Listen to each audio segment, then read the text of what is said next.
guys, welcome back to the channel. Bit of information first. For those who know Thailand, Pattaya in particular, Jomtien, there's no more Family Mart being taken over by Tops. This is probably backward, but you're probably going to get that reverse, whatever. So just be aware when you come looking for Family Mart, it's now Tops, which used to be a small supermarket chain dotted around. Now it's huge. So welcome back to the channel, guys. So today I'm going to tell you a story. Looking back on it, I do get a bit of a laugh, but at the time it wasn't very nice, and it left me quite shaken actually. And the strange thing, it actually concerns a subscriber. Not only a subscriber, but an actual fellow YouTuber, which is completely bizarre. This is going back to before I went back to the UK. I think, I looked back at properly, I'll probably date it, I think maybe April.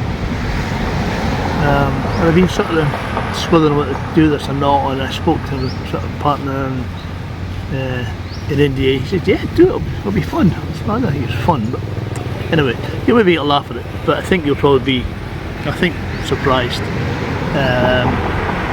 as I was, completely. So, started off, normal day. I was going shopping, so came out of our condo, hung a left on the second road. Walked all the way along, it's a decent walk, 10-15 minutes maybe, all the way up to Food Mart, just next to the bus station. Now, Food Mart's okay, it's expensive, but did the job, you know. If you don't want a few things, it's fine. So I'd been in there, and I got a couple of bags for shopping, and I picked up some bread, etc. from bakers at the bottom of the road, some yoghurt. So I get to the bus back, just to save on sort of spoilage. It's pretty hot that time. It's a really hot time, is March, April, May. So I get off my top of my site on Beach Road, and I'm walking 2 or 3 metres to the top, and I've stopped by this chap saying, "Oh, you're the guy from YouTube, Gary." And I said, "Yeah, that's right." So I love chatting to subscribers. So he started to have a bit of flannel. So I put the shopping down, had a bit of crack with him. Oh, good. So I probably spent maybe 5 or 6 minutes just shooting the breeze. And I still need to go. I've got some ice cream in this bag. You can see it running at the bottom of the bag, probably, you know. So yeah, no problem. But we swapped line messages, or line numbers, if you like. So a bit late in the day, maybe a couple of hours, he messaged and said, "Do you fancy meeting for a beer?" I said, "Why not?" Now, this guy's already been out for a couple of beers when I met him. He'd been up to the Wombat Kiwi bar, so he'd already had a couple of beers. This was probably, I don't know, 2 o'clock maybe, past 2. So it's okay, fine. He said, "I'm in Soy White House," which I've never been in before. So okay, told me what bar he was in. So goes up to the bar, and you know, he was in the Orchid Lounge at the time, which is a bit worrying at that time of the day.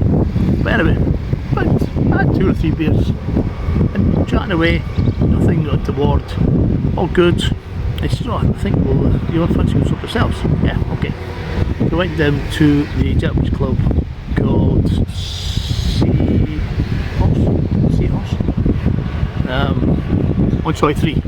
So we come from Soy White House, just a couple of soys down to Soy 3. Fine. Pops in, did a couple of games of pool, couple of girls, have a bit of chat. All good. So I thought, I had about 5 beers with this time. So I said, right, I'm going to head home. He said, "Oh, let's just go to Soy 2. We're in Soy 2. It's the same girl that owns the bar that we're in initially." I said, "Okay, fine." So he goes into Soy 2, and I'm just sat down, and the girl gave me the keyboard to put some music on. So I thought, okay. So I forgot to tell you, this guy, the fellow Scott, ex-military. So he knows exactly who he is, if he still watches me. I don't know. I don't want to mention any names on his channel. I don't put in a bad light. I think it's one of these things. So I put on a bit of bagpipe music actually from the Edinburgh Tattoo 2014, and it's Going Home, and it's written by Matt Knopfler, which is one of my favourite bits of music. Fantastic bit. And it always sort of gives me goosebumps, you know. And of course this guy says, you put that on for. I'm a bit homesick, I put it on and get a bit of a buzz. And he started going on about being a royalist. And I said to him, I said, I'm not a royalist. I said, I'm not anything. This is a very proud Scotsman. This is good to know. You know, I've never been a fancy down of the monarchy, if you like. So then he took umbrage at this. And he says, I've got to punch your F lights out. And I'm thinking, you're going to punch me out? And I thought to myself, here's my arse twitching now because, you know, 67, the last time I had a fight was about 50 years ago. Maybe longer than that. In fact, I must be out at school. So I thought, oh yeah, that's the sound of this. So I thought, well, I'm just going to pay the bill. So I got up, pulled the 100 back, gave it to the girl, and I thought, right, I'm just going to go.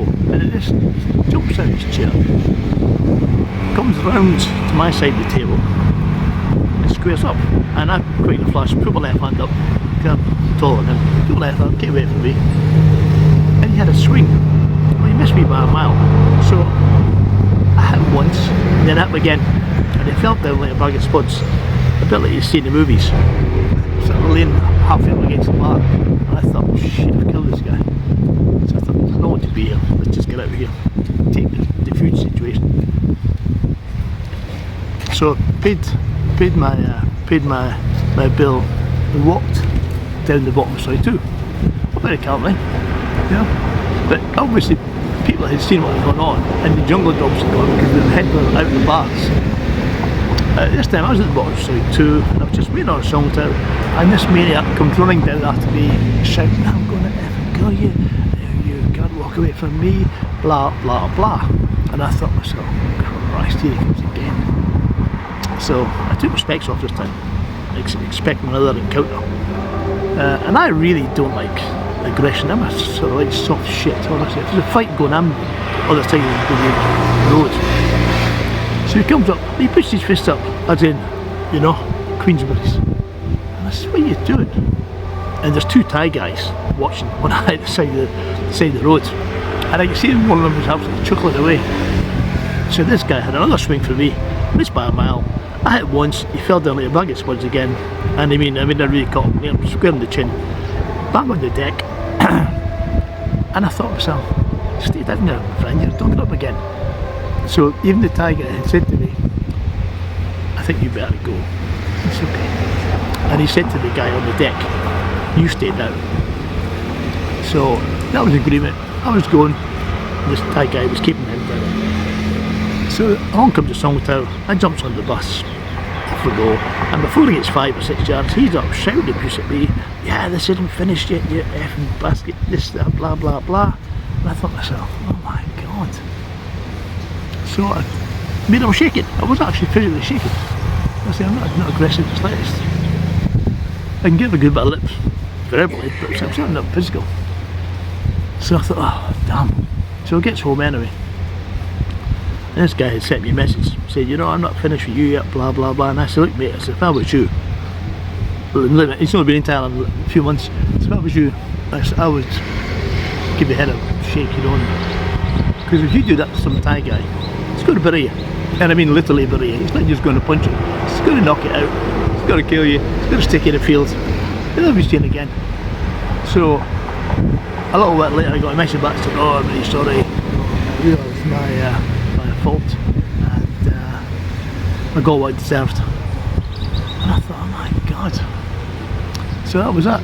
So, the whole next week, I was sort of looking over my shoulder, seeing this guy's mooching me behind me, and I never know what his mental state was. So, anyway, that's it. I mean, you might think it's funny, and looking back on it, yeah, I bet it was quite comical for certainly the two Thai guys at the bottom of the road. But this guy had been drinking, you know, so it's a fair excuse to him. And at least he did have the decency to apology. We've had no more contact on my channel or on his channel. although he's got about 10 subscribers, I don't watch him. I see him popping up there again, but I don't watch him. I think he's doing it for family back home. So I think that's worth the chuckle. Subscribe, give it a thumbs up, send it to people you like, or you don't. I always say this, or you people you don't like. But thanks for watching, and keep the sort of comments coming in. The comments are great. Now I'll tell you, I've got a problem with my YouTube studio, which is where I have to answer things.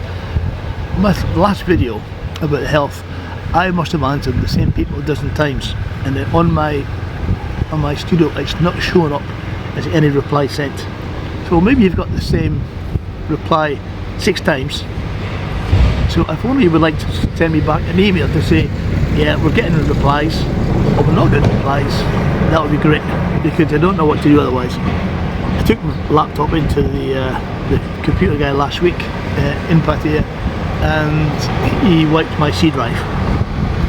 Technically I've got no idea what C drive is, but there you go, it completely knackered my YouTube studio, so it's a bit of a bugger. So okay guys, I'm going to sign off there. Until next time, thanks for watching, take care, bye for now.